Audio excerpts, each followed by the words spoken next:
For population stabilization. And I'm a speaker. Rick Oltman. Thanks, DA. And I want to thank DA, like everyone has, and Sue, and the Dustin Inman Society for putting this together. This is fantastic. I know that you put a lot of yourself into it, and I appreciate it very much. Thank you. I've been doing this since 1991. Most of us in California got started early, and our message to the rest of the country was, don't let it happen there. In the early days in California, in the early 90s, the political elites were telling us, it's not that big a problem. We don't have to do anything about it. Nevertheless, we got organized, and Glenn Spencer and Barbara Coe, and we worked to pass laws in California, which we did pass. And we passed Proposition 187 in 1994, and still the political elites were saying it's not that big a problem, we don't have to do anything. Republicans got elected in 94, came to Congress in 95, and 96 they came out with the ERIRA, which was watered down but still better than nothing, and the political elites were still saying it's not that big a problem, we don't need to do anything about it. What are they saying today? It's such a big problem we can't do anything about it. I've had it with these elected officials that simply want to surrender. The next time you go to a town hall meeting and they stand there like some idiot and say, well, what are you going to do, deport 12 million people? You say, that's exactly what we're going to do. And if you can't find the courage to do it, walk over and hand them a little white surrender flag and say, get out of office, and we'll get somebody in there who can.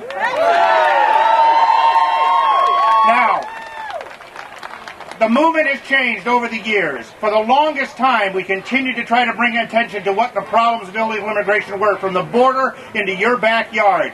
And it was the education era where we were trying to educate elected officials. Over the last 3 years, a couple of things have happened, and we've moved into a new era. And I would say those 3 things that moved us into the new era were, 1, Proposition 200 in Arizona was passed in 2004, and the media paid attention.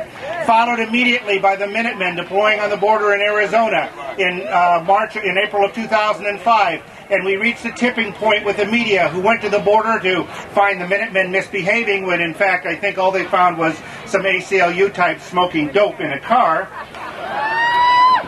And then the third thing was the legislation that was being pushed. First true enforcement, then the census renter bill, and then all the marches in the streets, culminating with last year's what I like to call the Pinko de Mayo marches in the streets. And I think we reached a tipping point with the American people. We're in a new era now, and it's the policy era. We need to continue to educate the public.